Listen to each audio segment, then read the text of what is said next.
എല്ലാവർക്കും എൻ്റെ ഹരേ കൃഷ്ണ ചാനലിലേക്ക് സ്വാഗതം. അപ്പോൾ നമ്മൾ ഇന്ന് പരിശോധിക്കാൻ പോകുന്നത് നിങ്ങളുടെ വ്യക്തിയുടെ മനസ്സിൽ എന്തൊക്കെ ചിന്തകളാണ് കടന്നു പോകുന്നത് ഈ ഒരു സമയത്ത്. അതായത് ഒരു നോ കോണ്ടാക്ട് സിറ്റുവേഷനിലുള്ള നിങ്ങളുടെ വ്യക്തിയുടെ മനസ്സിൽ എന്ത് ചിന്തകളാണ് നിങ്ങളുടെ കുറിച്ചുള്ളത്, അല്ലെങ്കിൽ എന്ത് ചിന്തകളാണ് അവരുടെ മനസ്സിൽ കൂടി കടന്നു പോകുന്നത് എന്നതാണ് നമ്മൾ ഇന്ന് പരിശോധിക്കാനായിട്ട് പോകുന്നത്.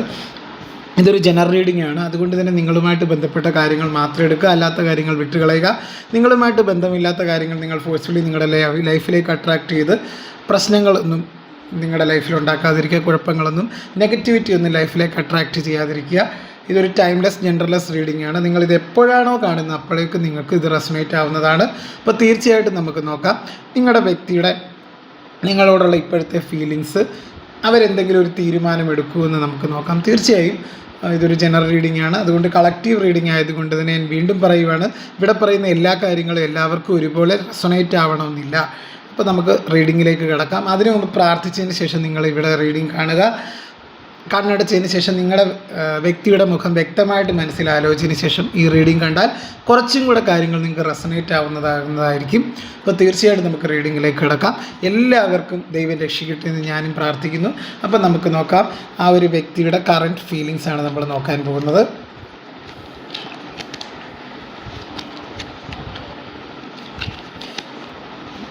നമുക്കൊരു 4 കാർഡ്സ് എടുക്കാം. തീർച്ചയായിട്ടും ഇവിടെ എനിക്ക് മനസ്സിലാക്കാൻ സാധിക്കുന്നത് ഒരു ആശയക്കുഴപ്പം, അതായത് അവർ ജീവിതത്തിൽ നിന്ന് ഒളിച്ചോടാൻ ശ്രമിക്കുന്നതായിട്ടാണ് കാണുന്നത്. തീർച്ചയായിട്ടും അവർക്ക് കടുത്ത കുറ്റബോധം ഉള്ളതായിട്ട് കാണുന്നുണ്ട്. ഒരു 7 ഓഫ് സോർഡ് വന്നതുകൊണ്ട് തന്നെ എനിക്കിവിടെ മനസ്സിലാക്കാൻ സാധിക്കുന്നത് ആ ഒരു വ്യക്തി നിങ്ങളോട് ചെയ്യാൻ പാടില്ലാത്ത കാര്യങ്ങളാണ് ചെയ്തത്.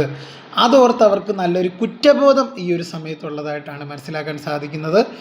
അവരുടെ മനസ്സ് കലങ്ങി മറിഞ്ഞു കിടക്കുന്ന ഒരു സിറ്റുവേഷനാണ്. തീർച്ചയായിട്ടും ആകെ തകർന്നൊരവസ്ഥയിലൂടെയാണ് ആ ഒരു വ്യക്തി ഇപ്പോൾ കടന്നു പോയിക്കൊണ്ടിരിക്കുന്നത്. അതായത് മാനസികമായിട്ട് അവരൊരു തീരുമാനമെടുക്കാൻ പറ്റാത്തൊരു സാഹചര്യം, അതുപോലെ തന്നെ ആ ഒരു വ്യക്തിയിൽ ഭയങ്കര ഒരു വിഷമമൊക്കെ വരുന്നൊരു സിറ്റുവേഷനാണ്. അവർക്ക് നിങ്ങളോട് ചെയ്യാൻ പാടില്ലാത്ത കാര്യമാണ് ചെയ്തത് എന്നോർത്തൊക്കെ ആ ഒരു വ്യക്തിക്ക് തീർച്ചയായിട്ടും ഒരു വിഷമമുള്ളൊരു സാഹചര്യമൊക്കെയാണ് കാണുന്നത്. അവർക്ക് അതിൽ കടുത്തൊരു കുറ്റബോധം ആ ഒരു വ്യക്തിക്കുള്ളതായിട്ട് കാണുന്നുണ്ട്. അതുപോലെ ആ ഒരു വ്യക്തിയിൽ ഒരു ആശയക്കുഴപ്പം ഇപ്പോഴും നിലനിൽക്കുന്നതായിട്ട് കാണുന്നുണ്ട്. അതായത് നിങ്ങളവരെ മറന്നിട്ടുണ്ടോ, എന്താണ് സാഹചര്യം ഒന്നും അറിയത്തില്ല. വർഷങ്ങളായിട്ട് നിങ്ങളുമായിട്ട് നോ കോണ്ടാക്ട് സിറ്റുവേഷനിൽ പോകുന്ന ഒരു വ്യക്തിയുടെ ഒരു എനർജിയാണ് കാണുന്നത്. ഇത് നിങ്ങളുടെ പാർട്ട്ണർ ആവാം, വൈഫാവാം, ഹസ്ബൻഡ് ആവാം. നിങ്ങളുമായിട്ട് റിലേഷനിലുള്ളൊരു വ്യക്തിയായിരുന്നു മുൻപ്, എന്നാൽ ഇപ്പോൾ നിങ്ങളുമായിട്ടൊരു റിലേഷൻ ഇല്ലാത്തൊരു വ്യക്തിയുടെ എനർജിയാണ് ഇപ്പം കാണുന്നത്. അവരുടെ മനസ്സിൽ നിങ്ങളെക്കുറിച്ചുള്ളൊരു ചിന്തകളുണ്ട്. അവർക്ക് നല്ലൊരു കുറ്റബോധം അനുഭവപ്പെടുന്ന ഒരു സമയമാണ്. കടുത്ത മാനസിക വേദനയിലൂടെയാണ് ആ ഒരു വ്യക്തി കടന്നു പോകുന്നതെന്നാണ് എനിക്കിവിടെ മനസ്സിലാക്കാൻ സാധിക്കുന്നത്. അതുപോലെ അവർക്കൊരു തീരുമാനം എടുക്കാൻ കഴിയാത്ത, അവരുടെ മനസ്സും അവരോട് തന്നെ യുദ്ധം ചെയ്യുന്ന ഒരു അവസ്ഥയാണ് ഒരു 5 ഓഫ് വാണ്ട്സ് സൂചിപ്പിക്കുന്നത്. അതായത് തീർച്ചയായിട്ടും ഒരു ഇന്നർ കോൺഫ്ലിക്റ്റിലൂടെ കടന്നു പോയിക്കൊണ്ടിരിക്കുന്ന ഒരു ആന്തരിക യുദ്ധം എന്നൊക്കെ പറയത്തില്ല, അവരുടെ മനസാക്ഷിയോട് അവർ യുദ്ധം ചെയ്യുന്നതായിട്ടാണ് കാണുന്നത്. ഒരു തീരുമാനം എടുക്കാൻ കഴിയാത്തൊരവസ്ഥ, ഇപ്പോഴും ആശയക്കുഴപ്പങ്ങൾ നിലനിൽക്കുന്നുണ്ട്. നിങ്ങളിലേക്ക് വരണമെന്നൊക്കെ അവർ വിചാരിക്കും, പക്ഷെ പെട്ടെന്ന് അവരുടെ മനസ്സ് മാറി അവരതിൽ നിന്ന് വ്യതിചലിക്കുന്നതായിട്ട് കാണുന്നുണ്ട്. ഇവിടെ ഒരു ഈഗോ ഉള്ള ഒരു വ്യക്തിയായിട്ട് കാണുന്നുണ്ട്. നല്ല രീതിയിൽ ഈഗോ ഒക്കെ ഉള്ള ഒരു വ്യക്തികളാണ് കാണുന്നത്. ഒരു തീരുമാനം എടുക്കാൻ കഴിയാത്തൊരവസ്ഥയാണ് 2 ഓഫ് പെൻറ്റക്കിളും സൂചിപ്പിക്കുന്നത്. തീർച്ചയായിട്ടും ഒരു തീരുമാനം എടുക്കാൻ കഴിയാത്തൊരവസ്ഥയാണ് 2 ഓഫ് പെൻറ്റക്കിൾ സൂചിപ്പിക്കുന്നത്. അതുകൊണ്ട് തന്നെ എനിക്കിവിടെ മനസ്സിലാക്കാൻ സാധിക്കുന്നതെന്ന് പറഞ്ഞു കഴിഞ്ഞാൽ ഇവിടെ അവർക്ക് ആശയക്കുഴപ്പങ്ങൾ നിലനിൽക്കുന്നുണ്ട്. ഇപ്പോഴും നിങ്ങളിലേക്ക് വരണോ വേണ്ടോ എന്ന ഒരു വ്യക്തിക്കൊരു ക്ലാരിറ്റി കിട്ടുന്നില്ല. തീർച്ചയായിട്ടും നിങ്ങളിലേക്ക് വരണമെന്നുണ്ട്.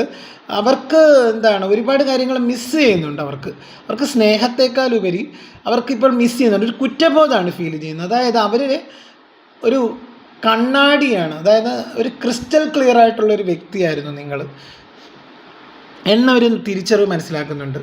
അപ്പോൾ ഇവിടെ എനിക്ക് മനസ്സിലാക്കാൻ സാധിക്കുന്ന ഒരു കുറ്റബോധം എന്ന് വെച്ച് കഴിഞ്ഞാൽ, നിങ്ങളെപ്പോലെ ഒരു വ്യക്തിയാണല്ലോ അവർ വേണ്ടാന്ന് വെച്ച് മറ്റൊരു ബന്ധത്തിലേക്ക് പോയത്, അല്ലെങ്കിൽ ആ ഒരു ബന്ധം നിങ്ങളുമായിട്ടുള്ള ബന്ധം അവസാനിപ്പിച്ചത് എന്ന് ഓർത്ത് ആ ഒരു വ്യക്തിക്ക് കടുത്ത മാനസിക സമ്മർദ്ദം അനുഭവിക്കുന്നുണ്ട്. ഒരു ആശയക്കുഴപ്പം നിലനിൽക്കുന്നതായിട്ട് കാണുന്നുണ്ട്. അതുപോലെ ആ ഒരു വ്യക്തി ആകെ തകർന്ന അവസ്ഥയാണ്. തീർച്ചയായിട്ടും ഒരു തീരുമാനമെടുക്കാൻ കഴിയാത്തൊരു സാഹചര്യം, മൊത്തം ഒരു കൺഫ്യൂഷനിലേക്കാണ് കാര്യങ്ങൾ പോകുന്നത്. ഒരു തീരുമാനം എടുക്കാൻ കഴിയാത്തൊരു സാഹചര്യത്തിലൂടെയാണ് ആ ഒരു വ്യക്തി അനുദിനം കടന്നു പോയിക്കൊണ്ടിരിക്കുന്നത്. അവർക്കൊന്ന് ഒന്ന് മാനസികമായിട്ട് ഒരു തകർന്ന അവസ്ഥ, മൊത്തത്തിൽ ആ ഒരു വ്യക്തി തകർന്നിരിക്കുന്ന ഒരു അവസ്ഥയിലൂടെയാണ് കടന്നു പോയിക്കൊണ്ടിരിക്കുന്നത്. ഇപ്പോഴത്തെ ഒരു സിറ്റുവേഷനാണ് ഞാൻ പറയുന്നത്. തീർച്ചയായിട്ടും നിങ്ങളുടെ അടുത്ത് ആകെ ഒരു തകർച്ചയിലൂടെ പോകുന്നൊരു വ്യക്തിയെ സൂചിപ്പിക്കുന്ന ഒരു കാർഡാണ് ഈ ഒരു കാർഡുകളൊക്കെ സൂചിപ്പിക്കുന്നത്. ഇവിടെ എനിക്ക് മനസ്സിലാക്കുന്ന ഒരു ആശയക്കുഴപ്പം നിലനിൽക്കുന്നുണ്ട്. ഒരു തീരുമാനത്തിലേക്ക് എത്താൻ പറ്റാത്തൊരു സാഹചര്യം നിലവിൽ ആ ഒരു വ്യക്തിക്കുള്ളതായിട്ട് കാണുന്നുണ്ട്. എന്ത് ചെയ്യണം, ഏത് ചെയ്യണം എന്നൊരു ക്ലാരിറ്റി ആ ഒരു വ്യക്തിക്ക് കിട്ടും. ഈ ഒരു നൈറ്റ് ഓഫ് സോഡിൻ്റെ എനർജി വന്നതുകൊണ്ട് തന്നെ കാര്യങ്ങൾ വളരെ സങ്കീർണമാക്കാനായിട്ട് അവർ ആഗ്രഹിക്കുന്നില്ല എന്നാണ് ഇവിടെ മനസ്സിലാക്കാൻ സാധിക്കുന്നത്. അതായത് നിങ്ങളിലേക്ക് തിരികെ വന്ന് എത്രയും പെട്ടെന്ന് കാര്യങ്ങൾ പരിഹരിക്കണമെന്നവർ ആഗ്രഹിക്കുന്നുണ്ട്. പക്ഷേ അതോടൊപ്പം തന്നെ ഇനി ഒരു തർക്കത്തിലേക്ക് പോകരുതെന്നവർക്ക് ഒരു വാശിയുണ്ട്. തീർച്ചയായിട്ടും അവരുടെ ഈഗോയൊക്കെ ഹേർട്ടാവുന്നവരാണ്. അവർ ഇച്ചിരി ഈഗോയിസ്റ്റിക് ആയിട്ടുള്ളൊരു വ്യക്തിയാണ്. തീർച്ചയായിട്ടും കാര്യങ്ങൾ ഒരു തർക്കത്തിലേക്ക് പോകാൻ ഇനി അവർ ആഗ്രഹിക്കുന്നില്ല. അതുകൊണ്ട് തന്നെ അവർ ദൂരെ നിന്ന് കാര്യങ്ങളെ മനസ്സിലാക്കാൻ ശ്രമിക്കുകയാണ്. ദൂരെ നിന്ന് ഓരോന്ന് നോക്കിക്കാണുകയാണ്. അതായത് നിങ്ങളുടെ ബന്ധത്തിൽ നിന്ന് അവർ പുറത്തു വന്നു, എന്നിട്ട് അവർ ഈ ഒരു ബന്ധത്തെപ്പറ്റി ആഴത്തിൽ ചിന്തിക്കുന്നതായിട്ടാണ് കാണുന്നത്. അവർ കാര്യങ്ങളെ വസ്തുനിഷ്ഠമായിട്ട് മനസ്സിലാക്കാൻ ശ്രമിക്കുന്നതായിട്ടാണ് ഇവിടെ ഈ ഒരു റീഡിങ്ങിൽ നിന്ന് എനിക്ക് മനസ്സിലാക്കാൻ സാധിക്കുന്നത്. അവരുടെ മനസ്സിൽ ഇപ്പോഴും നിങ്ങളെക്കുറിച്ച് നിങ്ങളുടെ ഓർമ്മകൾ ഉള്ളതായിട്ട് തന്നെയാണ് ഇവിടെ മനസ്സിലാക്കാൻ സാധിക്കുന്നത്. അത്രത്തോളം ആ ഒരു വ്യക്തി നിങ്ങൾക്ക് വാല്യൂ തരുന്നതായിട്ട് കാണുന്നുണ്ട്. ജീവിതത്തിൽ അവർക്കൊരു അവരൊരു തെറ്റ് പറ്റിയെന്നവർ സമ്മതിക്കാൻ അവർക്കൊരു മടിയാണ്. തീർച്ചയായിട്ടും ഈ ഒരു കാർഡെന്ന് പറഞ്ഞു കഴിഞ്ഞാൽ വളരെ വേഗത്തിൽ നിങ്ങളുമായിട്ട് വന്ന് കാര്യങ്ങളൊക്കെ തുറന്ന് സംസാരിച്ച് പ്രശ്നങ്ങളൊക്കെ പരിഹരിച്ച് മുന്നോട്ട് പോകാൻ ആഗ്രഹിക്കുന്നുണ്ടെങ്കിലും അതോടൊപ്പം തന്നെ അവരുടെ ഈഗോയും അതുപോലെ തന്നെ ഇനി അതൊരു തർക്കത്തിലേക്ക് പോകുമോ എന്നുള്ളൊരു ഭയവും അവർക്കുണ്ട്. തീർച്ചയായിട്ടും അവർ മാനസികമായിട്ട് ആകെ തകർന്നിരിക്കുന്ന ഒരു അവസ്ഥയാണ്. അതുകൊണ്ട് തന്നെ അവരിതിനെ നല്ല രീതിയിൽ ഈ ഒരു കാര്യത്തെപ്പറ്റി അവർ ആഴത്തിൽ ചിന്തിക്കുന്നതായിട്ട് കാണുന്നുണ്ട്. എങ്ങനെ ഈ ഒരു സംഭവിച്ചു, ഈ ഒരു നോ കോണ്ടാക്റ്റ്, അതിനെപ്പറ്റി അവർ ആഴത്തിൽ ചിന്തിക്കുന്ന ഒരു സമയമാണ്. ഇതാണ് നിങ്ങളുടെ വ്യക്തിയുടെ ഇപ്പോഴത്തെ ഒരു സിറ്റുവേഷൻ എന്ന് പറഞ്ഞു കഴിഞ്ഞാൽ. നമുക്കൊരു ഫ്യൂച്ചർ കാർഡും കൂടി എടുത്ത് നോക്കണം. കുറച്ച് ഫ്യൂച്ചർ കാർഡും കൂടെ നമുക്ക് എടുത്ത് നോക്കാം. അതായത് ഫ്യൂച്ചറിൽ എന്ത് മാറ്റമാണ് ഈ ഒരു ബന്ധത്തിന് വരാൻ പോകുന്നത് നോക്കാം.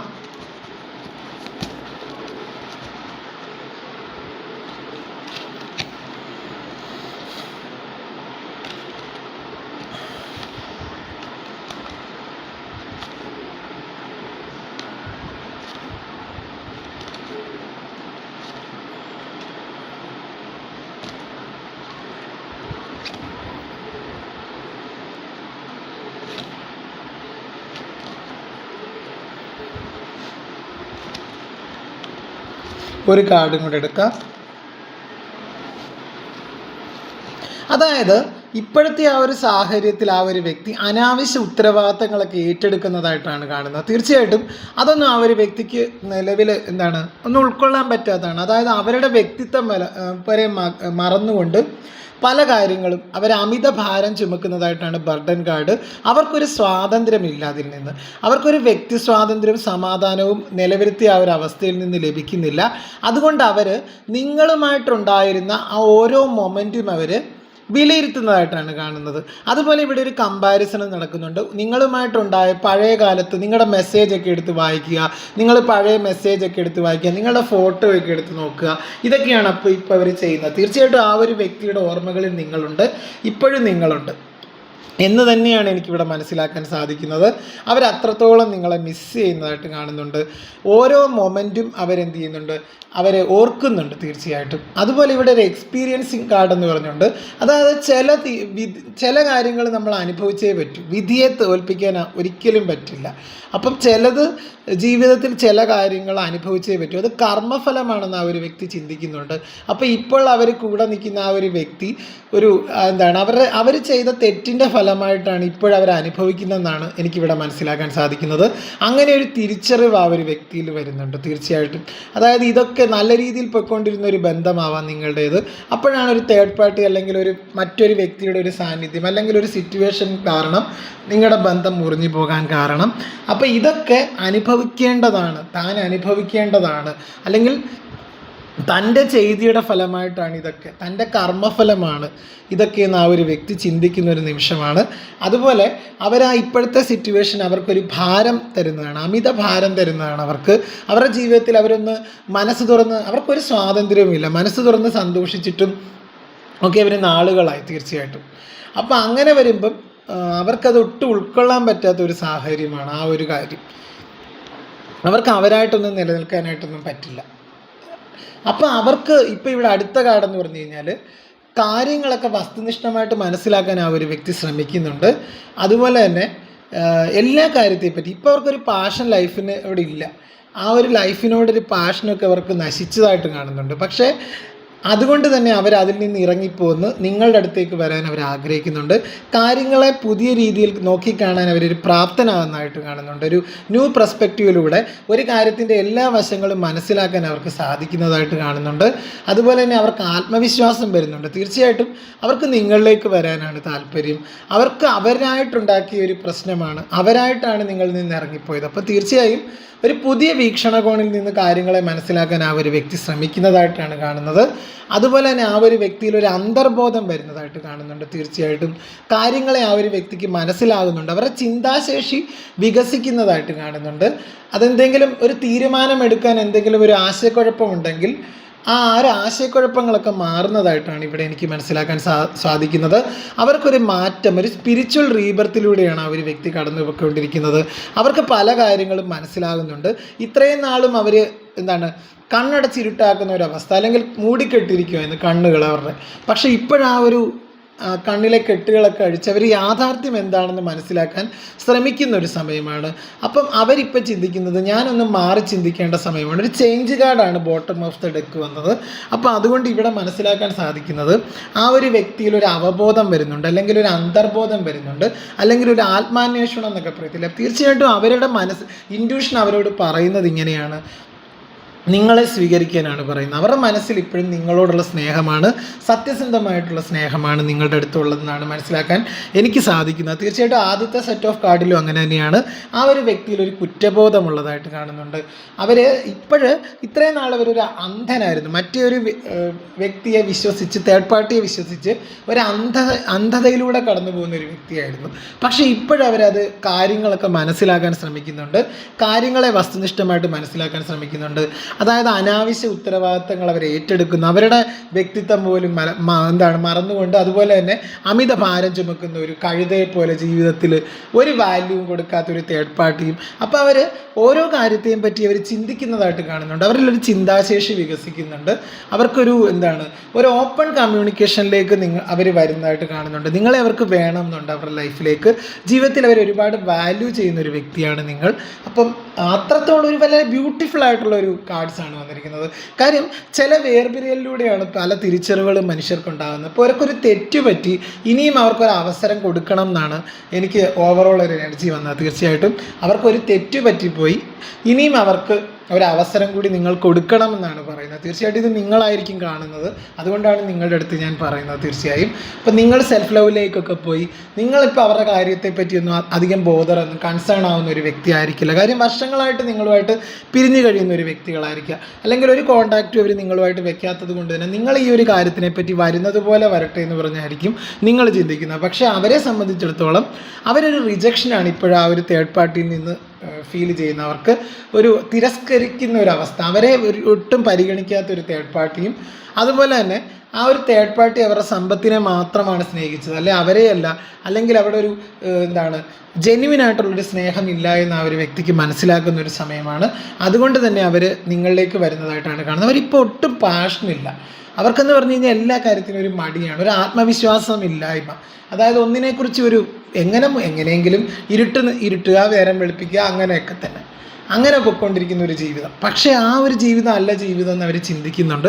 കാര്യം നിങ്ങളുമായിട്ടുണ്ടായ ഓരോ മൊമെൻറ്റും അവർ ഓർത്തെടുക്കുന്നുണ്ട്. തീർച്ചയായിട്ടും അവരെത്ര ബ്യൂട്ടിഫുള്ളായിട്ട് അതിനെക്കുറിച്ചൊക്കെ ഓർക്കുന്നുണ്ട്. നിങ്ങളുടെ ആ ഒരു വാല്യൂ അവർ മനസ്സിലാക്കുന്നുണ്ട്. നിങ്ങൾ എത്രമാത്രം ക്രിസ്റ്റൽ ക്ലിയർ ആയിട്ടുള്ളൊരു വ്യക്തിയായിരുന്നു, നിങ്ങൾ അവരുടെ മനസ്സിൽ എത്രത്തോളം ആഴത്തിൽ പതിഞ്ഞിട്ടുണ്ട് എന്നൊക്കെ അവർക്കൊരു തിരിച്ചറിവ് വരുന്നൊരു സമയമാണ് തീർച്ചയായും. അപ്പോൾ ആ ഒരു വ്യക്തിയുടെ ഓർമ്മകളിൽ നിങ്ങൾ ഇപ്പോഴും ഉണ്ട്, അവർക്ക് നിങ്ങളോട് ഇപ്പോഴും അറ്റാച്ച്മെൻ്റ് ഉള്ളതായിട്ട് കാണുന്നുണ്ട്. അതുകൊണ്ട് തന്നെ കാര്യങ്ങളെ അവർ മനസ്സിലാക്കുന്നതായിട്ട് കാണുന്നു. ആ ഒരു വ്യക്തിക്കൊരു സ്പിരിച്വൽ റീബർത്താണ്, ഒരു ആത്മസാക്ഷാത്കാരം എന്നൊക്കെ പറയത്തില്ല, സ്പിരിച്വൽ എൻലൈറ്റ്മെൻറ്റ്. അതുപോലെ ആ ഒരു വ്യക്തി ഒരു മാറ്റത്തിന് തയ്യാറെടുക്കുന്നതായിട്ടാണ് കാണുന്നത്. തീർച്ചയായിട്ടും നിങ്ങളിലേക്ക് വന്ന് നല്ല രീതിയിൽ നിങ്ങളുമായിട്ടൊരു കുടുംബജീവിതം നയിക്കാൻ ആ ഒരു വ്യക്തി ആഗ്രഹിക്കുന്നുണ്ട്. അത് വെറും ഒരു ആഗ്രഹമല്ല, അവരുടെ ഒരു ആത്മസാക്ഷാത്കാരമാണെന്ന് അവർ ചിന്തിക്കുന്നുണ്ട്. തീർച്ചയായിട്ടും നിങ്ങളെന്ന് പറഞ്ഞു കഴിഞ്ഞാൽ അവരുടെ ഒരു ആഗ്രഹ പൂർത്തീകരണമാണ്, അത്രത്തൊരു വിഷ് ഫുൾഫിൽമെൻ്റ് എന്നൊക്കെ പറയത്തില്ലേ, അതാണ് നിങ്ങൾ എന്നാണ് അവർ ചിന്തിക്കുന്നത്. അത്രത്തോളം ഒരു ഡീപ്പായിട്ടുള്ള ഒരു കണക്ഷനാണ് ഇപ്പോൾ അവർക്ക് നിങ്ങളോട് ഫീൽ ചെയ്യുന്നത്. അവർ നിങ്ങൾക്ക് ഒരുപാട് വിലമതിക്കാനാവാത്തൊരു ഗിഫ്റ്റാണ് നിങ്ങൾക്ക് അവർ തിരിച്ചറിയുന്നുണ്ട്. അവർക്ക് കിട്ടിയൊരു വിലമതിക്കാനാവാത്തൊരു ഗിഫ്റ്റായിരുന്നു നിങ്ങൾ. പക്ഷേ അവർ ആ ഒരു ഗിഫ്റ്റിനെ വേണ്ട വിധത്തിൽ ഉപയോഗിച്ചില്ല. തീർച്ചയായിട്ടും അവരതിനെ പരിഗണിച്ചില്ല എന്നൊക്കെയുള്ളൊരു ചിന്താഗതി അവരിൽ വിഷമം ഉണ്ടാക്കുന്നുണ്ട്. അപ്പോൾ തീർച്ചയായിട്ടും ഇതൊക്കെയാണ് റീഡിങ്, എനിക്ക് എൻ്റെ റീഡിങ്ങിൽ മനസ്സിലായത്. തീർച്ചയായിട്ടും എൻ്റെ റീഡിങ് ഇഷ്ടമായെങ്കിൽ എൻ്റെ ചാനലൊന്ന് സബ്സ്ക്രൈബ് ചെയ്യുക, ലൈക്ക് ചെയ്യുക, ഷെയർ ചെയ്യുക, കമൻറ്റ് ചെയ്യുക. ഹൈപ്പ് എന്ന് പറഞ്ഞൊരു ഓപ്ഷനും കൂടി ഉണ്ട്, അതും കൂടെ ചെയ്ത് സപ്പോർട്ട് ചെയ്യുക. വീണ്ടും മറ്റൊരു റീഡിങ്ങിൽ നമുക്ക് കാണാം. അപ്പോൾ ഞാൻ എന്നും പറയുന്നത് പോലെ തന്നെ എൻ്റെ റീഡിംഗ് കൊണ്ട് കുറച്ച് പേരുടെയെങ്കിലും ജീവിതത്തിൽ ചെറിയൊരു പ്രകാശമെങ്കിലും പരത്താൻ എനിക്ക് സാധിച്ചു എന്നാണ് എൻ്റെ ഒരു വിശ്വാസം. നിങ്ങളുടെ വിലയേറിയ കമൻറ്റുകളൊക്കെ എനിക്ക് എൻ്റെ കമൻറ്റ് ബോക്സിൽ അറിയിക്കുക. എല്ലാവരെയും ദൈവം രക്ഷിക്കട്ടെ എന്ന് ഞാനും ഒരിക്കൽ കൂടി ദൈവത്തിനോട് പ്രാർത്ഥിക്കുന്നു. എല്ലാവർക്കും നല്ലത് വരട്ടെ. ഇപ്പോൾ ഈശ്വരൻ രക്ഷിക്കട്ടെ എന്ന് ഞാനും പ്രാർത്ഥിക്കുന്നു. ഇതൊരു ദൈവികപരമായ കാര്യമാണ്. ദയവായി നെഗറ്റീവ് കമൻറ്റുകളൊക്കെ ഒഴിവാക്കുക. അതൊക്കെ നിങ്ങൾക്ക് തന്നെ കർമ്മ തിരിച്ചടിക്കുന്നതായിട്ട് കാണുന്നുണ്ട്. ഇത് ഒരുപാട് പേരുടെ എനർജിയാണ്, ഒരുപാട് പേർക്ക് നല്ല കാര്യങ്ങളാണ് പറഞ്ഞു കൊടുക്കുന്നത്. നെഗറ്റീവ് ആയിട്ടുള്ള കമൻറ്റുകളൊക്കെ ഒഴിവാക്കാനായിട്ട് ശ്രമിക്കുക. തീർച്ചയായിട്ടും അത് നമുക്ക് തന്നെ ദോഷമായി വരും. അത് തീർച്ചയായിട്ടും അങ്ങനെ തന്നെയാണ്. ഇതങ്ങനെ ഒരു കാര്യമാണ് ഈ ഒരു റീഡിംഗ് എന്നൊക്കെ പറഞ്ഞാൽ. അപ്പോൾ തീർച്ചയായിട്ടും ആവശ്യമില്ലാത്ത കമൻറ്റുകളൊക്കെ നിങ്ങൾക്ക് കാണണ്ടെങ്കിൽ കാണണ്ട. ഇഷ്ടമില്ലാത്ത ഒരു വ്യക്തികളെ ഞാൻ ഇതിൽ കാണാനായിട്ട് നിർബന്ധിക്കില്ല. അത് കാണാനായിട്ട് ഒരുപാട് ആൾക്കാർ വെയിറ്റ് ചെയ്യുന്നുണ്ട് എൻ്റെ വീഡിയോസൊക്കെ, അവർ മാത്രം കണ്ടാൽ മതി. അല്ലാതെ അനാവശ്യ കമൻറ്റുകളൊക്കെ ഒഴിവാക്കുക. തീർച്ചയായിട്ടും അതത്ര നല്ല സുഖമുള്ള കാര്യമല്ല. അങ്ങനെ ഒരു കമൻറ്റ് ഒന്ന് രണ്ട് കമൻറ്റുകളൊക്കെ ഇത്രയും നാളിട്ട വീഡിയോയിലൊക്കെ അങ്ങനെ വരുന്നുണ്ട്. അപ്പോൾ തീർച്ചയായിട്ടും ഒഴിവാക്കുക. വെറുതെ കർമ്മഫലം നമ്മൾ അനുഭവിക്കാതിരിക്കുക. അങ്ങനെയൊക്കെയുള്ള റീഡ് ചെയ്യുന്ന ഒരു റീഡർ എന്നുള്ള നിലയിൽ ഞാൻ പറയുകയാണ്, വെറുതെ നമ്മൾ കർമ്മ റിലേറ്റഡ് ആയിട്ടുള്ള കാര്യങ്ങളൊന്നും ചെയ്യാതിരിക്കുക. നെഗറ്റീവ് കിട്ടാതിരിക്കുക. നിങ്ങളുടെ ലൈഫിലേക്ക് നെഗറ്റിവിറ്റി നിങ്ങൾ മേടിക്കാതിരിക്കുക. കാര്യം നമ്മൾ ഒരുപാട് പേരുടെ ഒരു നല്ലൊരു ഉദ്ദേശത്തോടു കൂടി ചെയ്യുന്ന ഒരു പ്രവൃത്തിയാണിത്. ദയവായി നെഗറ്റീവ് കമൻറ്റ് ഒഴിവാക്കുക. അങ്ങനെ ആരും ചെയ്യാറില്ല, പക്ഷെ ഒന്ന് രണ്ട് കമൻറ്റ് അങ്ങനെ ചെയ്യേണ്ടി വന്നിട്ടുണ്ട് എനിക്ക് ഇത്രയും നാളത്തെ ഇതിനിടയ്ക്ക്. എന്തിനാണ് അങ്ങനെയൊക്കെ ശരിക്കും? നിങ്ങൾക്ക് ഇഷ്ടമില്ലെങ്കിൽ കാണണ്ട, അത്രയേ ഉള്ളൂ. അപ്പം വീണ്ടും നമുക്കൊരു റീഡിങ്ങിൽ കാണാം. എൻ്റെ വീഡിയോസ് കാണാൻ ഒരുപാട് പേര് വെയിറ്റ് ചെയ്യുന്നുണ്ട്. അവർ മാത്രം കണ്ടാൽ മതി. അവരെയൊക്കെ ഉദ്ദേശിച്ചിട്ടാണ്, അല്ലെങ്കിൽ പുതിയ കുറേ നല്ല ആളുകൾ ഇനിയും വരാനിരിക്കുന്നു, അവരെയൊക്കെ ഉദ്ദേശിച്ചിട്ടാണ് ഞാൻ ഈ ഒരു വീഡിയോ ചെയ്യുന്നത് തന്നെ. അങ്ങനെ ഒരുപാട് നല്ല ആളുകളുണ്ട് ഇത് കാണുന്ന. നിങ്ങൾക്ക് ഇഷ്ടമില്ലെങ്കിൽ കാണണ്ട, നിങ്ങൾ സ്കിപ്പ് അടിച്ച് പോവുക. വെറുതെ എന്തിനാണ് നെഗറ്റിവിറ്റി വന്ന് പറയുന്നത്? തീർച്ചയായിട്ടും നിങ്ങൾക്ക് താല്പര്യമില്ലെങ്കിൽ സ്കിപ്പ് അടിച്ച് പോവുക. ഓക്കെ, അപ്പം മറ്റൊരു വീഡിയോയിൽ നമുക്ക് വീണ്ടും കാണാം. അതുവരേക്കും എല്ലാവർക്കും നന്ദി, നമസ്കാരം. എല്ലാവരെയും ദൈവം രക്ഷിക്കട്ടെ എന്ന് ഞാൻ ഒരിക്കൽ കൂടി പ്രാർത്ഥിക്കുന്നു. നന്ദി.